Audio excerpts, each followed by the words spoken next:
I'm trucking on. And I'm trucking on.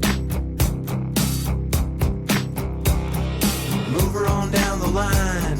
Another town will do me fine. I'm trucking on. I'm trucking on. Jeremy Mercer, What's up, Warden? welcome back to Truckin' On, brother. It's my sophomore year. Sophomore year of trucking on. Sophomore year. And yeah, we are the biggest names in podcast in Dallas industrial real estate. Summit Hogue is joining the forces. He is. I saw his first one. He sent it to me. Listened to I got about halfway through it. So Very professional, more professional than me. Yeah. I was asking him questions after his first episode. yeah, I've always kind of struggled with production because I don't want to spend money on this. yeah. And then I feel like I should, and then I get tired of doing it, and that's where I'm at right now. Well, you do it in the beginning because you're like, oh, this will be cool, and then you're like, now this is work, and it's kind of like, I don't know, is the ROI there for it? The video is the question for me. Yeah, Just recording audio and doing that is pretty easy. The video production just takes time. And I really started out 2025 like I'm going to be real disciplined about doing video. And I hired a videographer guy to help me. And I was making these shorts. Does it really increase my listenership?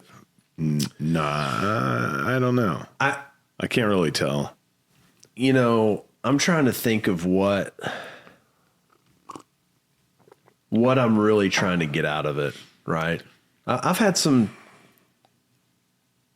cool people reach out to me, I guess, but like, you know, I don't know. It's I think the biggest thing that I've thought about is cool about here's where I think the biggest return on investment for this is going to be is something I'm never going to be able to reap the benefits of, but when you're gone, your kids can. Like I think about Charlie Kirk, right? Like his kids will never know him really because they were so young, but he has so much content out there. They will know who their dad was. That's such a good point.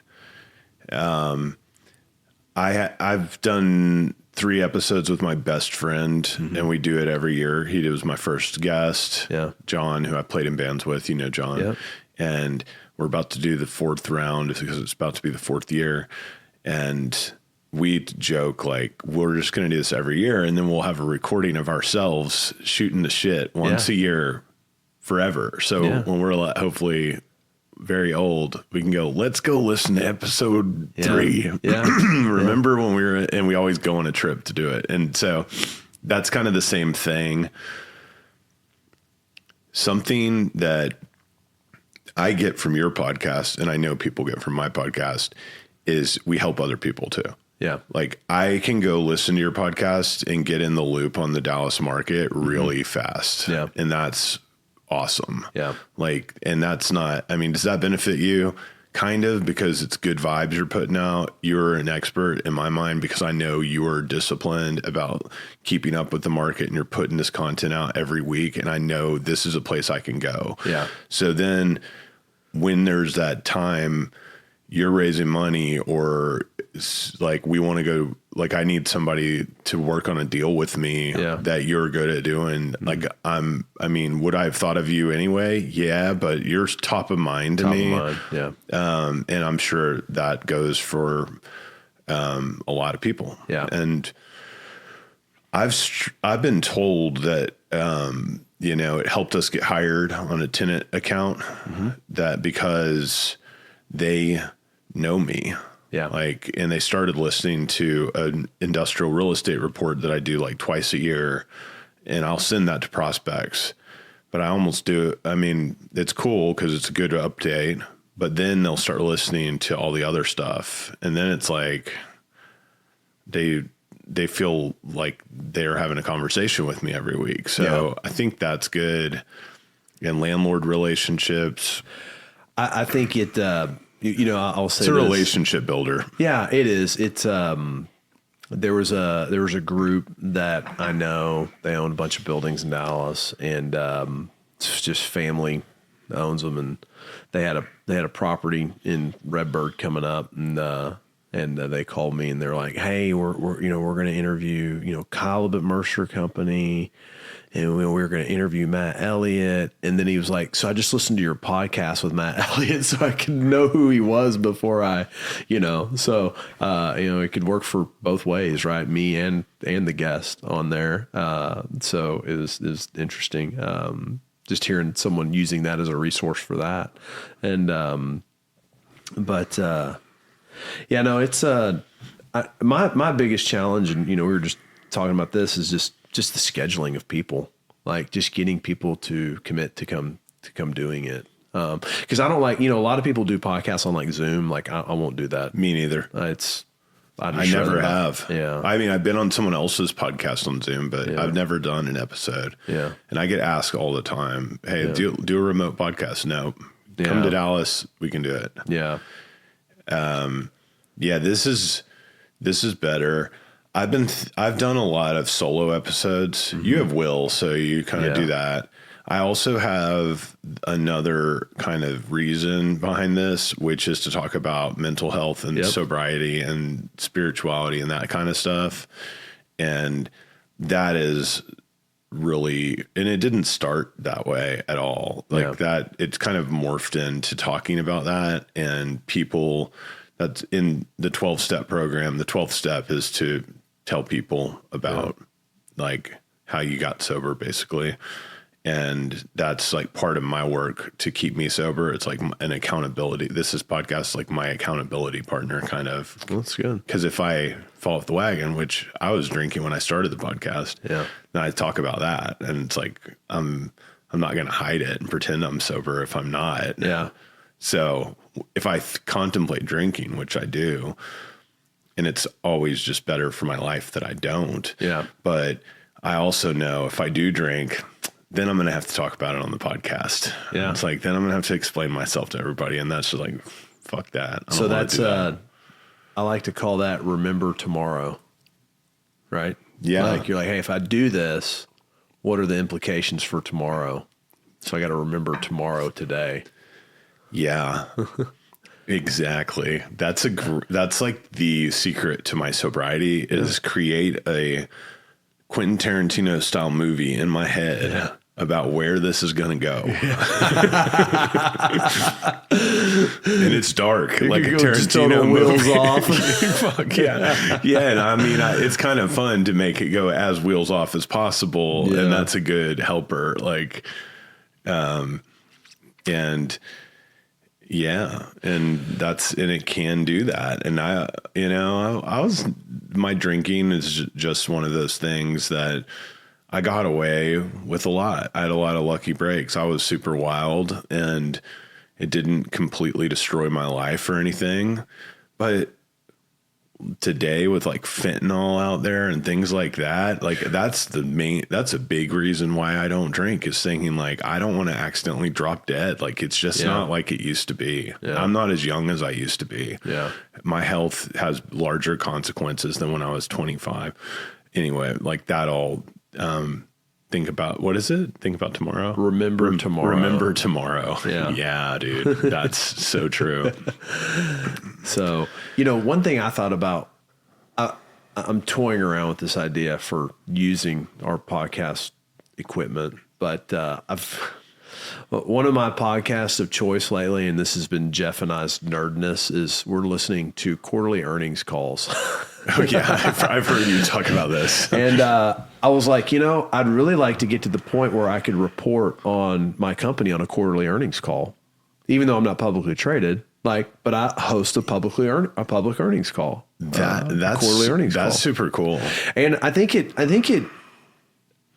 For me, it's like, this whole world of, this is going to go online, what is real and what's not, right? Well, like, I kind of feel like guys like me should be forced to report these things, even though we're private entities. So I'm kind of like, I kind of want to like start a standard of this. And I got to obviously ask some people because all these people that are out there losing their asses that are telling you to come invest with them, right? Yeah. Well, I mean, it's like, we've been talking to like a subset of people that were trying to raise money with, and they all invested with an apartment guy, and they're all like, man. I mean, all I hear is the bad, right? And that's all you're ever going to hear is the bad, really. No one ever calls me after I just send them a huge check and goes, man, that was great. Thank you. Yeah. They're just like, okay, when's the next one? Yeah. But deals go bad, right? Deals just take longer than expected, or, so I'd like to just I think the accountability of it. And then it's a marketing piece too, right? Like, okay, well, if I invest with this guy, at least I'm going to hear this every quarter and in depth. Was it a podcast where you talked about the Irving property, or did you just send that to investors? I sent a video to investors. That was really cool. Yeah. Like me being an investor in that, that was awesome. Yeah. How many people are doing that in the country? Not a lot. I would imagine not very many. No, I mean, that's an asset where we just got a string of bad luck. And it's like, hey, here's the issues. Here's what we're having to overcome. Here's my plan to fix it. I think your podcasting capabilities paid off to go make a video like that. Yeah. Right. Like you can deliver content in that way with the easy button. Right. So if you're just some regular guy without a badass industrial real estate podcast, that would seem very daunting to make a video like that. And for you, it's probably like, I'm going to make a video. Click. Yeah. Isabella, hit play, please. You just go. Yeah. But that was cool. And that would be awesome. I'm in a lot of deals with a lot of different people that it would be nice to have updates like that.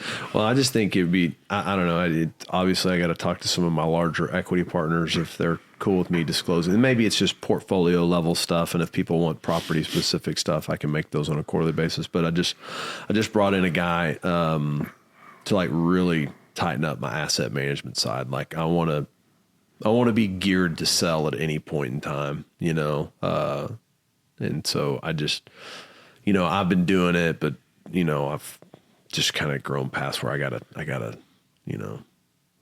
have some more people. So we're bringing some people in to help with that. But I think it'd be cool to get it to a point where it's like, okay, great. Here's the report for this quarter. Great. Now I'm just going to go tell everybody about it, So what's your kind of timeline for employees at Matador? You started it. It's been a ever flowing question, right? We're at like 10 people now.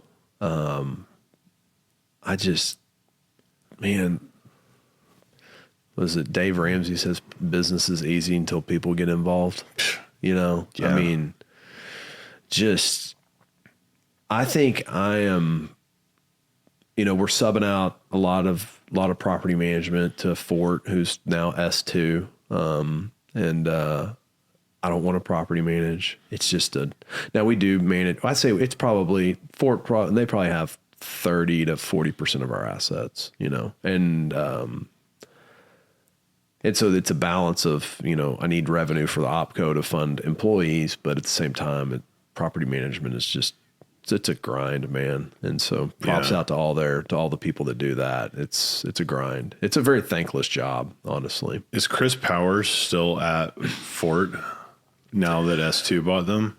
I think so from what I understand is that he's around until the assets that Fort has sell or recapitalize. But I don't know. I've probably talked to Chris 2 times in my life. So I've never talked to him before. Yeah. Does he still do his podcast? I think he just changed it. It's now called Powers. It's not the Fort podcast anymore. So, it's Powers. Nice. I heard he makes $1 million off that podcast. He very well Have might. You heard that? No, but I'm sure he does. Someone told me that. I don't know him, but that's interesting. That's interesting ROI for a podcast. That's probably why he's like, I'll just sell and make $1 million a year doing podcasts. It's a lot easier than all this real estate bullshit. Have you ever attempted to monetize the podcast? I've been paid once. Yeah. I had a bank sponsor Term of the Week. It was their idea. I haven't tried to monetize it. I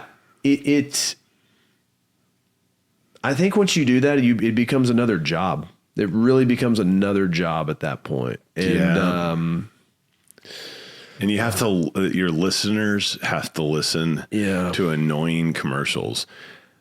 I just can't believe that, like whenever I listen to these big time podcasts, always having those ads, like Joe Rogan just busting out of nowhere. It seems like he could figure out another way besides talking about something for that long. It seems like kind of like so old school. Well, you're not forced to listen to it either. So you just fast forward through it. Yeah. So I don't know if the ROI is really there but I mean, it really comes down to, like, I'm sure if Joe Rogan's like, hey, I use a Whoop strap, your Whoop straps go through the roof on sales, right? It's like was that guy, Empire, the guy that wrote Empire of the Summer Moon. Have you ever read that book? S.G. Wynn. It's about the Comanche Indian and the rise of the Texas Rangers and all this stuff. And did you recommend this book when I ask you about books? It sounds familiar. And he also wrote another book called The Perfect Past. Very interesting, and that's about Mike Leach and Hal Mummy creating the air raid offense. It's two random books, and the guy's not even from Texas, which is hilarious about all this. What's the first one called? Empire of the Summer Moon. It's good, though. It's very brutal, man. If you can handle a lot of brutality. Really? I mean, I the first time I read it, I started it, I'd had to just put it down. I was like, this is just like, it's too much. And then I finally finished it. It's about Indians getting massacred. It's about a lot of white people getting massacred by Indians. So it's about Quanah Parker. So it kind of starts in Waco and works its way up through the plains. And then it's the formation of the Texas Rangers to eradicate the Comanche. But I mean, it's, grandma's getting raped by a bunch of Indians and they're just filling their stomach with coals. And I mean, it's just like, it is brutality at its highest form. Really? And after like the first 5 chapters of that, I was like, okay, I need something happy. But my point with all that is that guy wrote that book 15 years ago. Well, Joe Rogan read it. And when he read it, he starts talking about it. And the guy ends up on his podcast. He's like, dude, I hadn't sold many books in a while. And you said this, my book sales have gone through the roof. So, I guess listeners, would buy those things. I don't know how many listeners. That's the thing too, is you don't know. It's not published how many listeners you have. It's really hard. People ask me that all the time. And the tracker on Podbean I know it's not right. Yeah. Like it's weird. And sometimes it'll be like there'll be huge spikes for no reason or that don't seem real. Yeah. But I don't think it's capturing it's just capturing downloads. So I don't know what the difference between that is. The whole world of podcasting is still so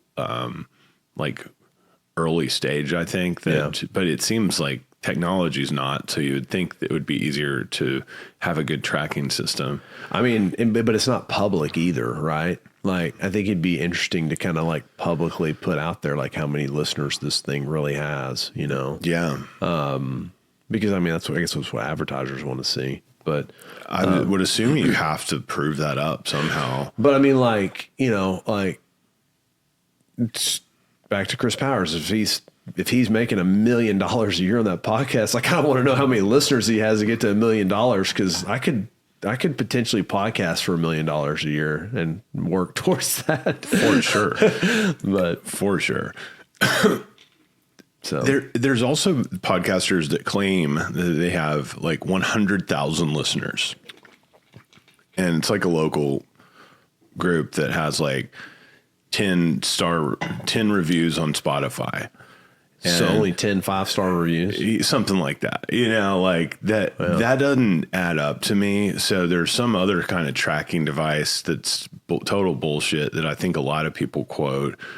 where it's like that. But I don't think that really measuring the podcast, I don't know that there's a good way to do it.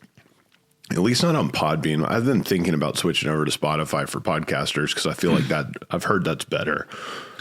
I don't know. Isabella runs all that stuff, but what I know is I think at our peak we've had 1,000 listeners in a week. At our average is probably 500. Yeah. Maybe less. I don't know. I don't even think about that much. I think we have a little over 30 reviews on our podcasts on Spotify or something. So Yeah. I don't know what that translates into. So, Yeah, I'm right there with you. Yeah. Like I'm about the same. So anyway, I'm glad that I started doing it. yeah, no, I think it's, I think the coolest part for me is the documentation of, I like documenting, you know, what I really want to do is I want to make a coffee table book of all the brokers I've interviewed once I get enough of them done, and like make the book of like, you know, here's the brokers. Confessions of a Street Broker. You know. I'd buy it. I saw your post about your shoes. Yeah. Like, that's awesome. Like, Those are a result of your brother directly. Yeah. Yeah. Of course. You know, so I was just telling you earlier, you know, his son Thomas just started with me, and, you know, I was out on the streets yesterday with him making cold calls in Louisville, just walking into junky old buildings and training him, and, you know, so. It's funny. Isabella's dad texted me this week wanting to see one of our listings, which is under contract. And I said, talk to James, because James handles access. We have to get the client to like go over there and stuff. So it's kind of a pain. It's under contract. And, but he had a group that wanted to see the building, and I think in my mind, when he said Tom at Mercer, it's Jeff's son, who I'd never talked to before. Who's named after Tom Ling. Oh, okay. Yeah. And, but he's like, James is making it tougher than a dove flying along in the desert or some shit. Like, and I was like, God, like father, like son. Yeah. Like, you're just like this crazy aggressive salesperson. Like, it sounded almost odd for someone in their 20s to be texting me like that. Yeah. But I was like, I guess he's a hardcore sales guy. And then I said, like father, like son. He's like, no, this is Isabella's dad. It's like, oh, okay, this makes sense. Yeah, no, So, Tom is the sales manager, so he runs a lot of those guys, but he doesn't work many deals. But when he works deals, they're always usually really big deals. So yeah, this is a big deal. Yeah, it's probably like a $13 million listing. And he said, Jeff says that any listing over $5 million has a 50% chance of happening. So you need to get us through the building. Yeah. So no, that's savage. Yeah, no, he's a blast to work with, man. I bet. But no, I on the podcast front, I don't know. I'm behind right now on episodes. I'm knee deep in a lot of asset management stuff that I just, like I was telling you about earlier, just want to get, I think the market's definitely softened a lot. And so like, I just want to make sure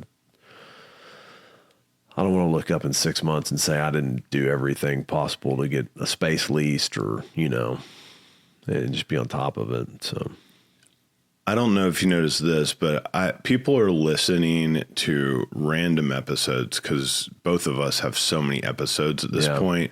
You can go back and listen, and a lot of people do that. So this whole once a week thing that I've been really disciplined about, and I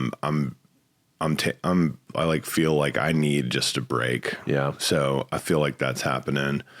I know I have like 3 more scheduled between now and Thanksgiving, and if somebody pops up, I normally just say, yeah, if I can do it, like, come on over, let's do it. But I haven't looked. I've contacted you actually, because I was listening to you and Todd, and dude, let's get back just over run here. it back.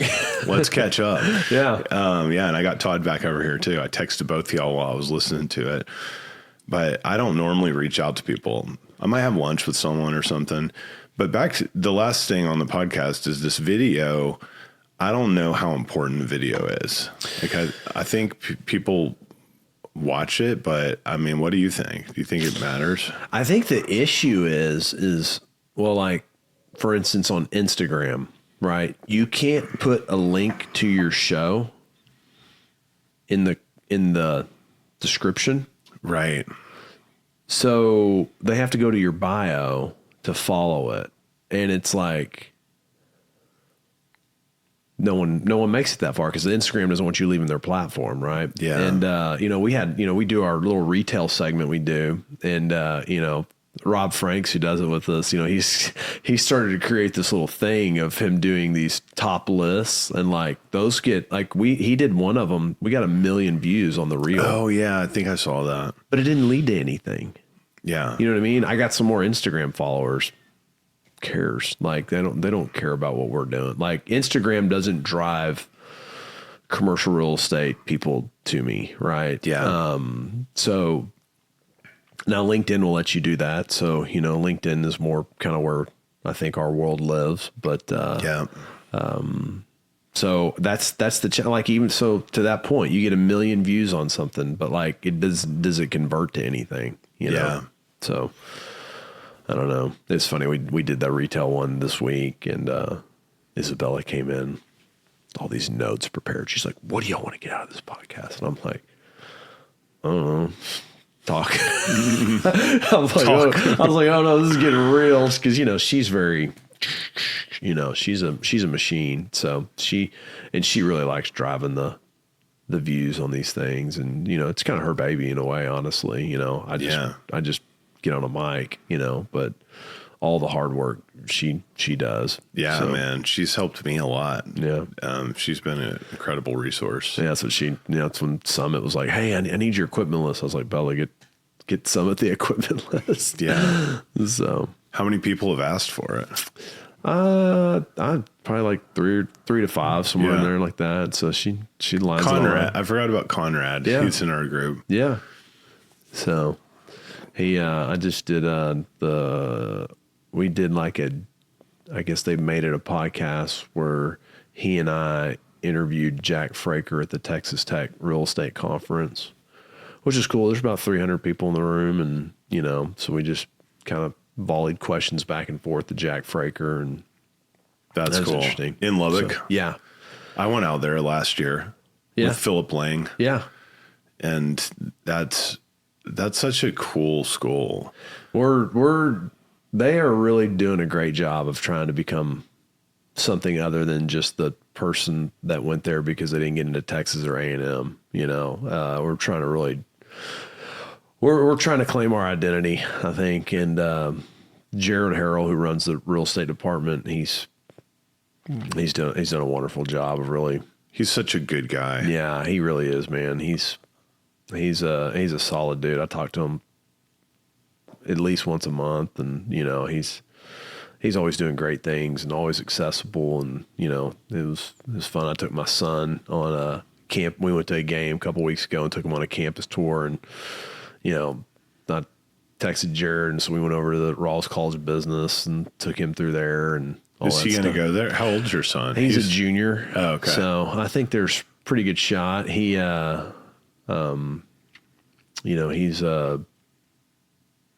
he's been indoctrinated in it. Todd and I bought Jeff's Ranch, which is like his favorite place in the world. So that's 3 hours from Lubbock. So he's like, okay, well, this is all lining up. And then he's becoming quite the musician. So I was like, there's actually a pretty decent music scene coming out of Lubbock, man. For sure. So yeah, always has been. Yeah. And, but they're really starting to pump some people out. And I was like, man, this is, so he, he's becoming a guitar player and singer, and he's getting pretty good. I forced him. We have a show coming up on October 18th, and I go, "Hey man, I got a show October 18th." And he goes, "Oh, that's cool." I go, "You know who's opening for me?" He goes, "Who?" I go, "You." So he has a band. No, he's just gonna play acoustic by himself. He's like a songwriter. He's not there yet. He's just, he's not writing his own stuff, but he can definitely sit down and play a couple covers, and you know, and so he's like, I can watch him and go, okay, you can be good. Like, you see some musicians, you're like, all right, man, that's cool. But I'm like, oh, you could be pretty good, man. Like if you work on this, you will be good. He likes roots music. Is it like that? Man, he likes everything I like, right? Like he listens to a lot. He actually introduces me to a lot. He likes a lot of the old country. Like he listens to like Marty Robbins all the time. And that's awesome. Yeah. And that's really cool. Yeah. Kid, I mean, is that weird for a high school kid to be listening to honestly, Marty Robbins? I mean, I had heard Marty Robbins. Or is that a thing? I think they don't have any music options, right? It's all just rap. It's all hip hop, So if you're not into that, I mean,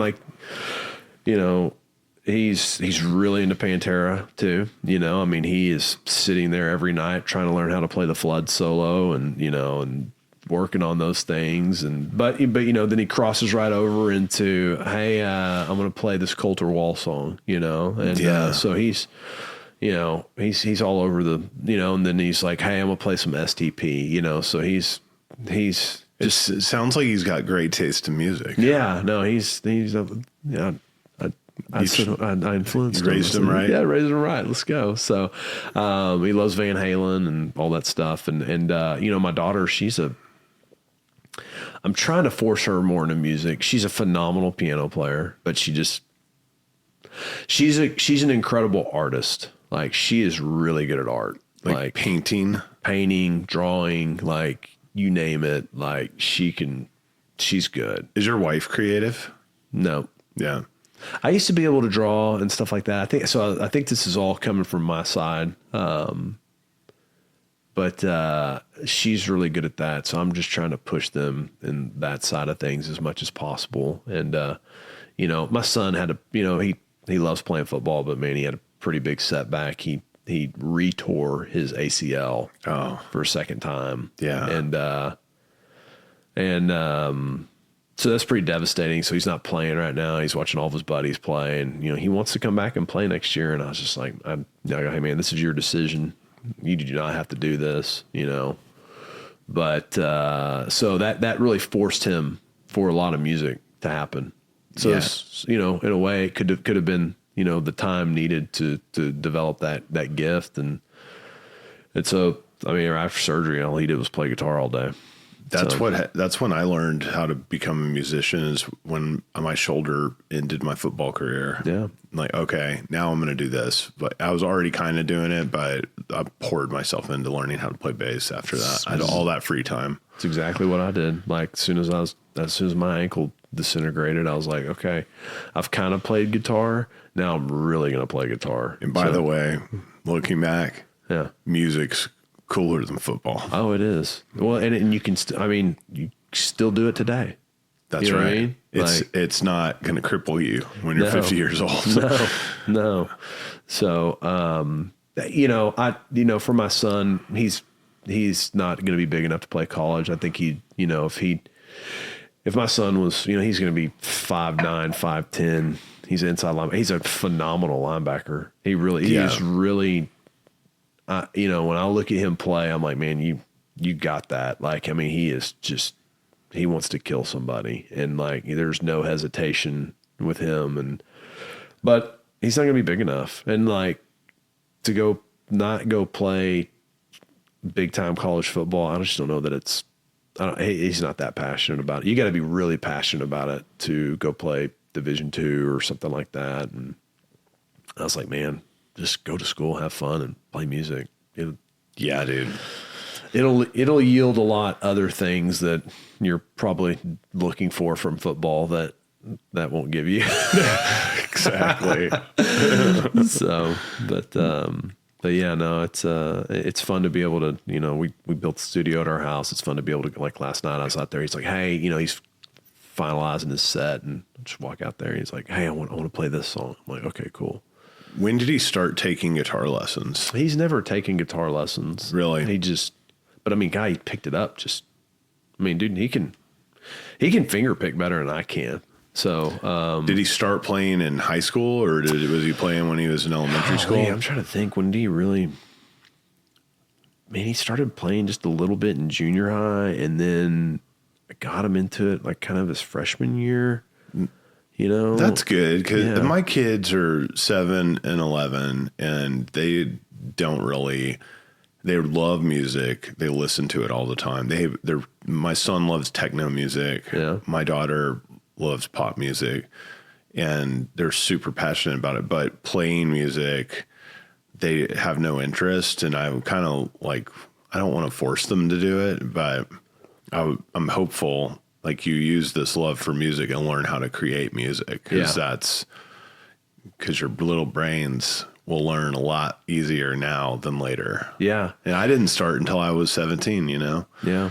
So my parents tried to force me to do piano lessons. I hated it. And then I saw a garage band play when I was in high school. Like, I want to do that. Yeah, That is totally. awesome. And that's when that desire kicked in. Well, the piano lesson thing too is you always had this, you know, piano teacher that wanted you to play things you didn't want to play, you know? And so that's the challenge with, people given, you know, I don't know. I've tried not to take any like psycho dad positions with these things. I'm like, hey, look, do you want to play? He's like, oh, I want to play solos. You want to play solos? Okay. Well, this is like football. Okay. So you got to like work the muscles out. Like, this is a workout. Like, so like you need to run, you know, I go, so I can give you all these exercises to do. But I mean, if you don't do them, like, it's not going to work. What do you give them, like the pentatonic scale? I give him pentatonics. I give him just, you know, just patterns, you know, string skipping, all these things. And, you know, but like he has to do them, you know, but then the other side of it is too, is just learning how to play a solo. Yeah. So like, hey man, like, you know, the simplicity sometimes is like, you know, if you look at, you know, he's, you know, obviously a Pantera fan. He looks at everything Dimebag did. I'm like, all he did was trills. Just do trills. You do that long enough, you just get to where he's at, where you just, you know, and it just happens. But I go, but it's years of, you know, Doing trills. you know. So it's you got to create. You got to. Is it trill? No, it's just like a triplet. Yeah, just working up. And then you work down, work each finger up, finger down. You know, you're just building muscles. You know.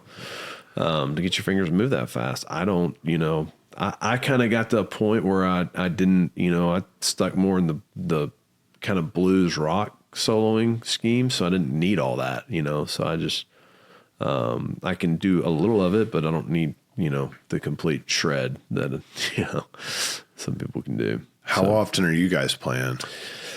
We're playing 2 shows in October, and then we don't have anything booked past that. It's, you know, we're trying to write a new album. So it's funny. We went out to the ranch, me and Todd and Jimmy and our buddy Micah, who writes with us too. And, we worked on a bunch of stuff. I don't know what we got done, you know, but, you know, it's just fun. It's time, man. It's finding time to like sit down and really, you know, think through those things where your brain can calm down and switch into that mode, you know. So that's the biggest challenge for me. So, and then when you're playing shows, you're like, okay, well, I need to do the right things to market the show and get people there. And then now I'm into a set rehearsal versus being able to be creative. I'm just being, you know, I'm just being prepared for the show.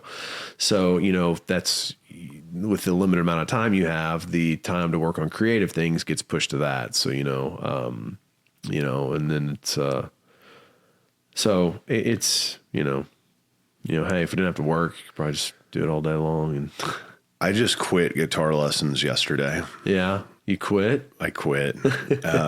I signed up for a year. Yeah. And I paid for it actually. But I'm like, dude, I dread it. Yeah. And it was a lot of online stuff. Mm-hmm. And then like a lesson on Zoom every other week. And then when every other week I hear, it was kind of one of those things, like if I actually did the lesson, it's kind of, it was okay, but I don't know. I've just recorded an album. I wrote songs, and I'm in that process now of putting out the album, promoting that, doing all the things.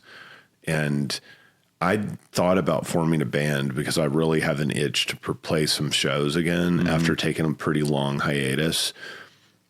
And what I've done now is I got that pedal over there, that Boss pedal. Yeah. and I made backing tracks of all my songs. So I can just get up there with my acoustic guitar and it's kind of like karaoke. You know what's great about that? No band. No band. Fuck yeah. That's No why. scheduling issues. No one's showing up who didn't fucking prepare. And I mean, like, yeah, whenever I've got some time, I had to figure out that pedal. I just have no clue about technology. that's a tough pedal to work too. It has a lot. I bought one of those and I failed. I never got it. I made rolling. it real simple, so I changed the functions of the buttons. So I just got like play, stop on one of them, and I got track up and track down. Yeah. And I'm not doing any looping. I've got the tracks where I removed the vocals, had this guy remove the vocals for me, and it's been fun. And now I can just plug in, and it's like jamming with the band that I assembled for the studio, who are all awesome players and all these parts that I helped kind of put together, but don't have to worry about anything except for me staying on, and I feel like, is this lame? Like I've got that, like, is this lame thing? But it's also like, I'm a dad that wears a fanny pack at this stage. So who cares? It's original music and not having a band is awesome. Yeah. Having a band was cool. No, I mean, like, I think it could be cool if there were the right people, but I don't have the time to go rehearse and do that, but I can go plug this thing in if I've got a 30-minute break and play 10 songs and just feel like I just rocked out. Yeah. It's fun.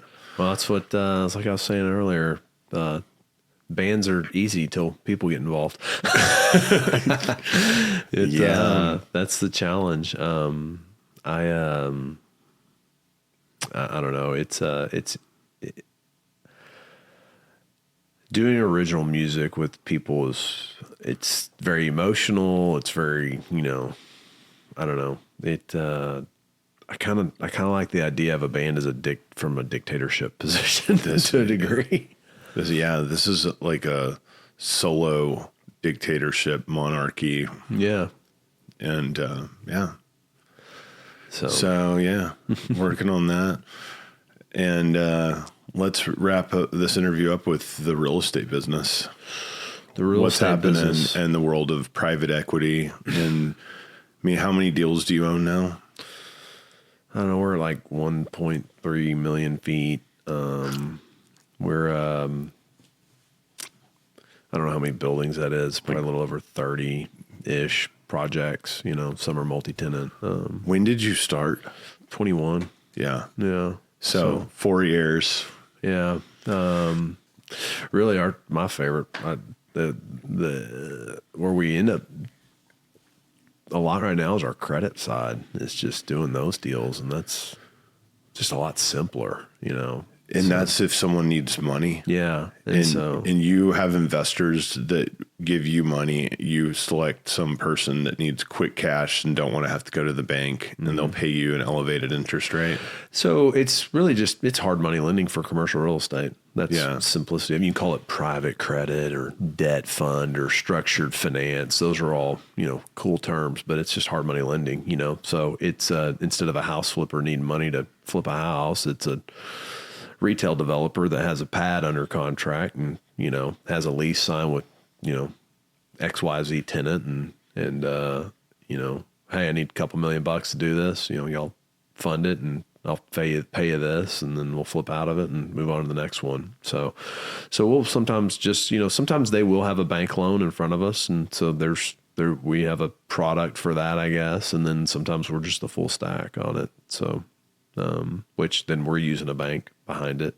So, yeah, but it's the great thing about it, there's no speculation in it, right? Like that's where, as you get older, I think in real estate, you want less speculation. You just, vacancies come with their own set of headaches, and, it's great. The other side is you don't have to figure too much out. Like by the time the deal gets to us, it's been vetted out pretty hard. And you have a developer who's got some good experience that, vetted the site out. Then you have somebody like Chipotle who has vetted the site out because they're ready to sign a 20-year lease on it, So they have a pretty in-depth real estate department. So by the time it gets to us, it comes to us on a nice clean budget and, Are you taking, is that something like someone like me can invest in your debt fund? Yeah. Mm-hmm. Yeah. And do you pay out dividends? Mm-hmm. Is that how it works? Pays monthly. Yeah. Cause everything we do in the debt fund is we require current payment from the sponsor. Yeah. And whether we fund an interest reserve, which we'll hold and, but like current cash flow is that game. Like that is our big thing. So if someone skips, like a month or something and can't pay you, then do you get to take the property over? Well, we're kind of in that we're kind of in a position where we can just take the thing over, period. If we had to, we don't want to, but usually what we'll do is that, the project takes, say the project's going to estimate to take 15 months. Yeah. Well, we'll fund them an 18-month reserve, like a bank would fund you a reserve, right? And we actually just hold it, and we keep it, and we put it as a liability on our balance sheet, and we reduce it every month as their payment. Now, if the deal gets a little long in the tooth, then what they will do is they'll start accruing, but the good thing is by month 18, the tenant's moved in and paying rent. So then we're scraping cash flow. Yeah. So it might not be the yield we were getting on the money, but it's at least probably like a 7.5 to 8 on Murphy's fuel station credit, Yeah. So so then the deal sells a couple more months down the road and we square up at the end of it based on what any accrual was. So I know the story of how you decided to start buying commercial real estate because it's kind of like obvious for any broker to at least contemplate doing that. Sure. But then when did the light bulb go off on the debt fund? So I've always kind of ran into these situations where I've lent money. When I had Mercer Metals, I got in a situation where I had to go to a debt fund and I saw what they charged me and how they did it. And I was like, I need to get in that business. Yeah. Pretty good. So I had a deal come to me. I had a listing. This is about 6 years ago. Guy wanted 1.7 for his building, would always take 1.6. Got an offer, full price, 1.7 with 600,000 down at 8% interest. And I was like, hey man, you need to do this. And he was like, I don't want to do owner financing. I was like, you sure? And he's like, yeah. I was like, okay. I go, you said you'd take 1.6, right? And he goes, yeah. I go, okay, I'll pay you 1.6. So actually me and Romy at Cantex started doing a lot of these loans. And so me and Romy bought that deal. We contracted it at 1.6, assigned it at 1.7. Guy put 600,000 down. We went and got a bank loan at 4% for 80% of the value, and then lent that money from at 4% out at 8%. And then me and Romy put $100,000 each in it, and that put $200,000 in equity into it. And we loaned our money out at 8. So it blended up to like a 20 and just be in the bank. And it was so funny because this guy had created, over the last 7 years, a building in Brook Hollow, the values shot up significantly. Yeah. This building's probably worth, 2.7 now or $3 million. And, he came a year out. I called him and said, hey man, you do not need to be paying us this rent. You've got a good business. Let me hook you up with the bank.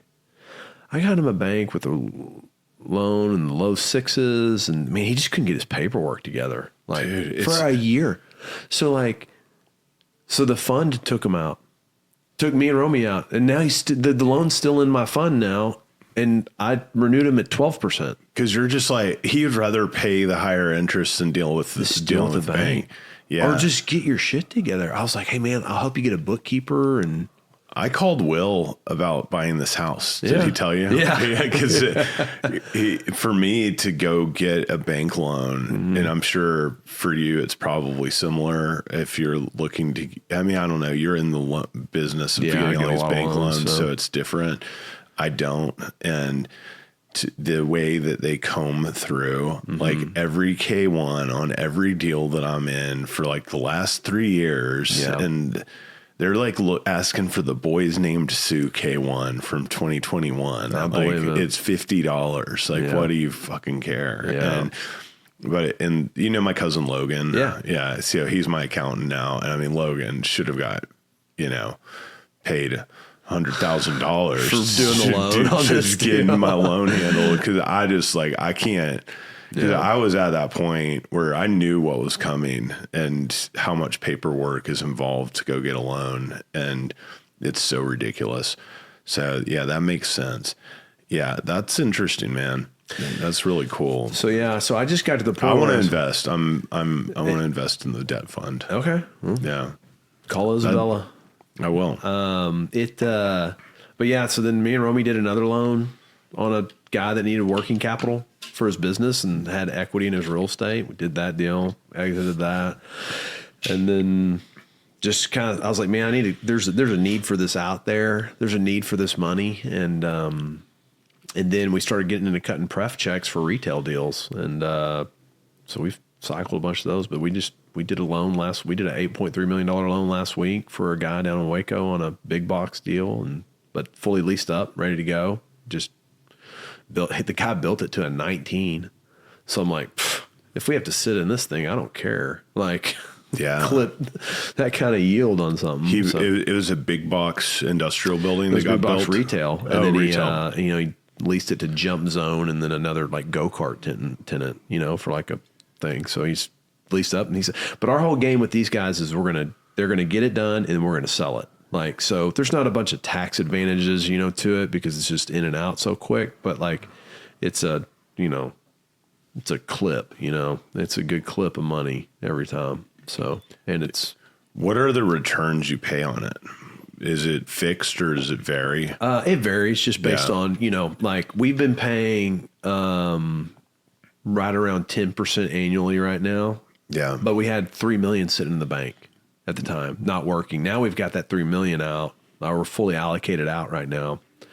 So that's the challenge is like balancing the money coming in and then sending it right back out and, timing it up. So, so it kind of ebbs and flows. But I think on the overall, I think we're going to hit I think we tell people we'll hit a 12 to 14. We're starting to do deals now where we'll hit way north of that. So we're getting better at it. It's like we're finding better structures, sponsors that'll take different, sometimes we're getting ups on the back end too, from them. So we're their debt provider, but we're also we're participating in the profits. So How do you find these people?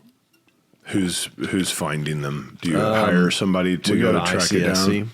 We go to ICSC and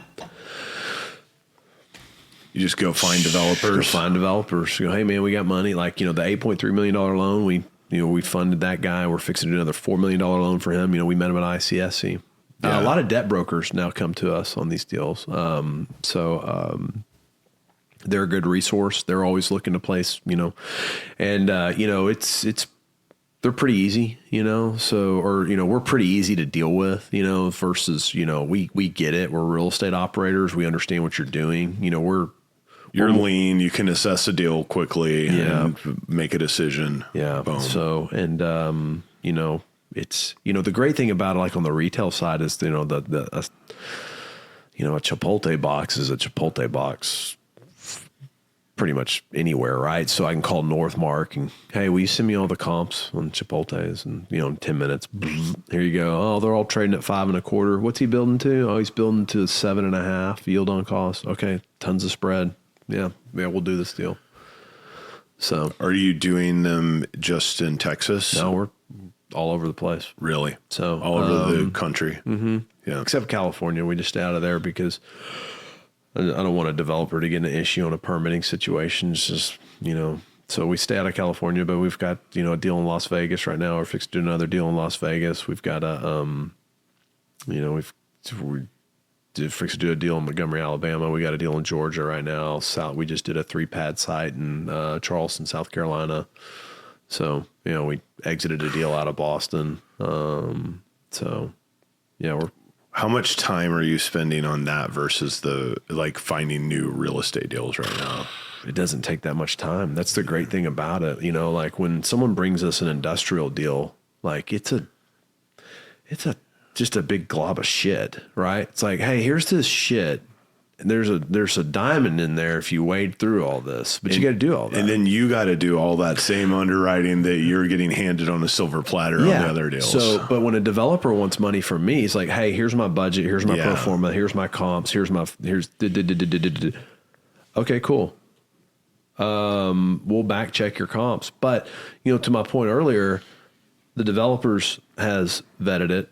The tenant has vetted it, who has a sophisticated real estate department. This is very interesting. I went to the Reconvene. I don't know if you've seen that. There's a guy on Twitter that puts it on, and it's in Santa Monica. It's just a real estate convention of, operators and investors. And I was sitting there. Retail or anything. It's all product types. And it's very interesting. I start talking to this guy, and he's asked me what I do. And, then the next morning we saw each other at breakfast. He's like, hey, man, I want to talk to you more about your credit fund. He's just an LP, right? He goes, I want to look at investing in that. And he goes, well, what do you, I said, the great thing is by the time a site gets to us, a sophisticated real estate operators department and tenant have vetted this deal. So we sit down at breakfast.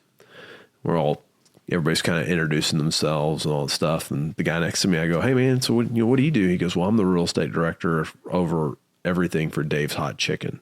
I was like, okay, cool. So he just starts spouting off. He goes, I go to every site. I know what everything looks like. And I was like, yeah, see, that's my point right there. Like this is the guy I'm investing in who's like all over the metrics for this site to work for their company. Yeah. And so like, the thinking kind of gets taken out of it. It really just comes down to what's market. Because those guys that work in-house at those companies they take a lot of pride in their job. Absolutely. They have to. They are driven on all the metrics of making that store work. Yeah. So that's what I like about it. It's just, I don't have to think as hard, That's amazing. But, and it's not spec, right? I don't have a vacancy. I don't have a non-credit tenant. Yeah. I don't have to go make a bunch of cold calls to go drag a tenant in there. I don't have to worry about my leasing broker. It's leased. Yeah. So you bought your brother's ranch with Todd. Yep.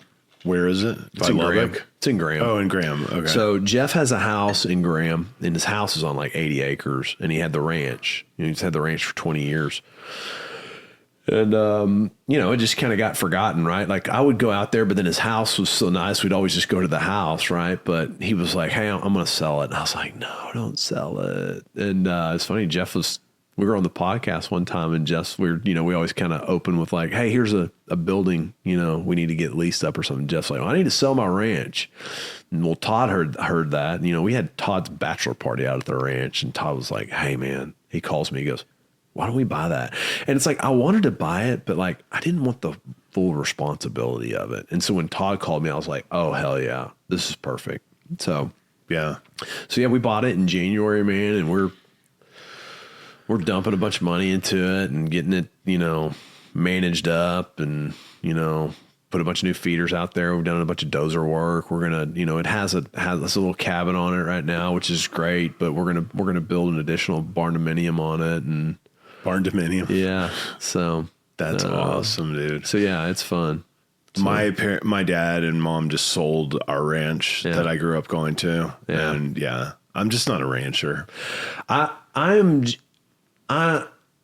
just extremely sentimental, and that my son, that place is very special to him. Yeah. And I was just like, man, I ain't letting this go.